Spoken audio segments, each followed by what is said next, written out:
PowerPoint number 11. This is going to focus pretty much on Chapter 7, and we are going to talk about number and filing systems.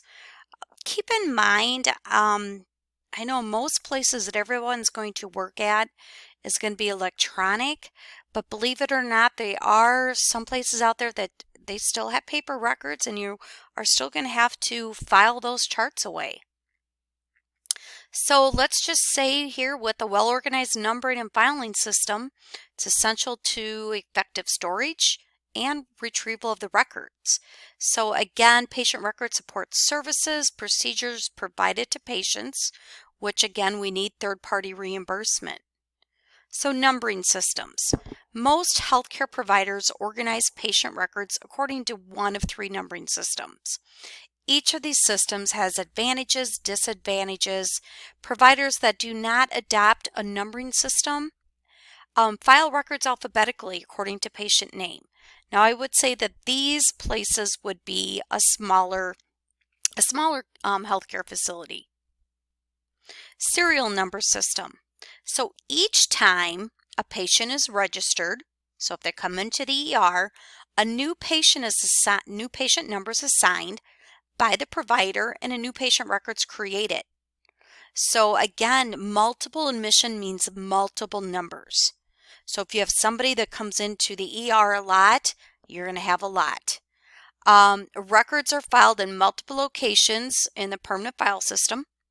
Patient records must be retrieved from multiple locations in the filing system. So serial numbering is usually selected by facilities that do not use computer admission discharge transfer software, because they each have their own folder. So you're not really going to see this too much, I would say, in this day and age, maybe at a smaller facility. Unit numbering. Okay, with this one here, patient is assigned a patient number the first time they are registered, and then reassign that same number for all subsequent admissions encounters. So patient records are filed in one folder as a unit in the file system. If the patient has multiple admissions requiring multiple volumes, they are labeled and secured together. So you'll have volume 1 of 3, volume 2 of 3, volume 3 of 3. That is if, again, a patient comes in a lot and they have a lot of information. You can see some very, very thick paper charts. Variations of unit numbering system. Social Security numbering. This is a patient's Social Security number assigned as their patient number. You don't really see this at all. It's not practical, again, because some people possibly don't have a Social Security number. The veterans probably use it most often, and I can't even say that they really use it much anymore. Second variation of unit numbering. Family numbering. This is where each household is assigned a unique patient number, and each family member is assigned a 2-digit modifier number that serves as a prefix to the patient number. This is used by facilities that treat entire families. It's easy to track the health information on entire families, even when families have different last names. Information can be retrieved quickly. It's all filed together in one folder.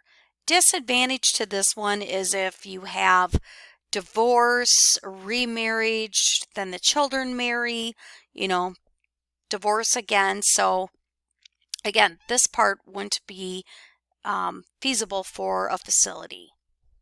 Okay, so then our last one. So we talked about serial, we talked about unit. Now it's going to be serial unit numbering.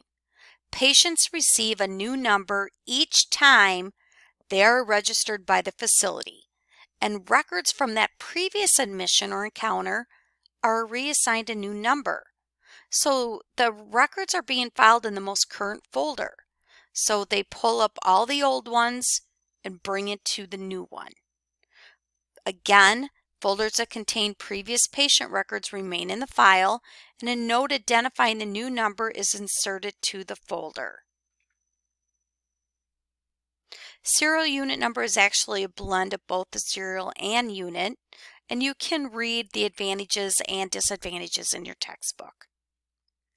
Okay, let's talk about the filing systems. We have alphabetic. This contains of alpha letters, and then you have numeric when we're filing records away. Alphabetic, again, we're going to start with the patient's last name, first name, middle initial are used to file patient records. They usually follow the ARMA guidelines. And once again, these are more, usually you'll see these in smaller offices. Again, you arrange the patient's names according to the alphabet.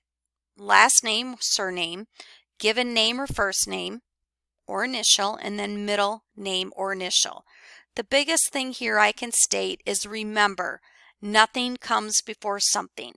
So if we have the last name Smith, okay, and I have William for the first name, and the next person is Smith, and I have WP or W period, okay, what's going to come first? It's going to be Smith, comma, W period, because there's nothing after the letter W. Nothing comes before something. So W. Smith is going to be filed before William Smith. Disregard all punctuation and close up the letters or words and file them as one index unit. This happens a lot when you have hyphenated names. You're going to take that hyphen out and put it all together. And again, if I have Smith dash Grant, I'm going to take the hyphen out. Okay, so now my last name just becomes Smith Grant. Okay, so if I have Smith dash Grant versus Smith, Smith becomes nothing comes before something. So Smith will be filed before Smith dash Grant. Professional and religious titles and suffixes are often filed according to a variety of methods, and the facility must select a consistent method. Best is to just disregard the title. So if you have Father John, or Father or Sister Susie, take those off. Identical names you file according to the date of birth, oldest to youngest. If that is the same file according to the address in the following order, then you're going to go by city name. State name, complete street name and number. Soundex. You can read through this, but you will not have any Soundex on the test. The biggest thing, if you do have something on the test, is for you to know that Soundex is for communities that have a lot of possibly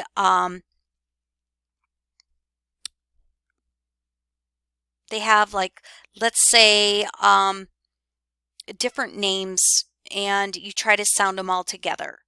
Okay, so if you have a community that doesn't maybe have a lot of English speaking, you would go more with the Soundex. Again, I don't see this too often. It's just that it says it's more with foreign sounding names. So they go according to sound instead of spelling. And that's really all you need to know. I'm not going to have you do Soundex on the test. Straight numeric consecutive filing. Records are filed in strict chronological order according to patient number from lowest to highest. Advantages, you can train very quickly. Disadvantages, if you're like me, I look at all the digits at once and then I usually transpose something. So this could cause misfiling. Terminal digit, this is probably the most popular. Patient's numbers, because the number can be easily subdivided into 3 parts. The primary, secondary, and tertiary digits. Digits. The primary are located at the end of the patient number. So primary in this example is 15. Secondary are located in the middle of the patient number. This is 26. And then the tertiary is 45. So when I look at this, I look at all the numbers that start with 15 first. Okay, then I go to the next lowest number. Let's say I have 25. Then I would go to 25, and then let's say my tertiary number was 45. So my first number, if just for example, it would be 45, 25, 15. Okay, again, we start with the primary, go to the secondary, end with the tertiary. Again, it's typically divided into 100 primary sections, 0 to 99, and 100 secondary sections. Middle digit filing. Okay, this is a little bit different. We start off with the middle 2 digits as primary. So 15 in this example is primary. Secondary digits are 45, and then the last digits we look at is 26. So this way is a little bit different. You don't see it very often. But again, you start off with the middle 2, which is 15, and then you go to 45, and then 26. Centralized patient records. You're going to organize patient records in one central location under the control of the facility's health information department. You're going to use multiple forms to document the outpatient emergency room care. This allows the original record to be centralized in the HI department and copies to be maintained in the patient care area. This is really good for quality patient care. Okay, then we'll talk about decentralized filing. Organize patient records throughout the facility and patient care areas under the control of the department that creates them. So even when a facility adopts the unit record for inpatient care, if other records are stored remotely from the HI department, decentralized filing is being used. Okay, and you can have your bigger facilities will have a combination system, centralized and decentralized. The HIM department manager is responsible for all the records. Again, make sure you have a storage security plan, establish procedures, and most important, the facility must select a record keeping method. Okay, then you have centralized and decentralized system. That's combination. HIM department manager is responsible for the facility records management. And again, the facility must select a record keeping method. Filing equipment. Paper-based records require filing equipment for storage purposes, and the selection process must consider the location of the files, how many records are going to be filed, and what is the length of time, and the type and the cost. So there is plenty different types in the textbook. Make sure you review them. And then calculating storage needs. You're going to determine the linear inches, project the ones that are needed, calculate, and then convert. And then you have your file folders. These protect the paper-based patient records. These can be looking like a jacket. Your inpatient binders store records for hospital patients who are currently receiving care. Again, you're only going to use these, of course, if we have paper copies. So a lot of these are going away. Color coding, again, a lot of these is going to be for a smaller facility.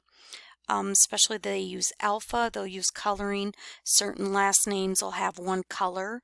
They may have M, N, and O, a certain color. They'll branch different letters of the alphabet for color coding. This allows for misfiles to be easily identified. So if you're looking for somebody with a last name that begins with B, you know they're not going to be in the MNO section, let's say, which is color blue. Pre-printed information, it's going to be on the outside of the folder. It's included in an area for the patient's name and the number of the facility's address. With this, you can add the allergy alerts, the legend, the year the patient was treated, and possibly the confidentiality statement. Reinforcing, rounding, and scoring file folders. So again, with the folders, you want them to be durable. You want point stock measures. You want the rounding of the size and top tabs. And scoring is done by embossing a crisp line on the edge of the folder.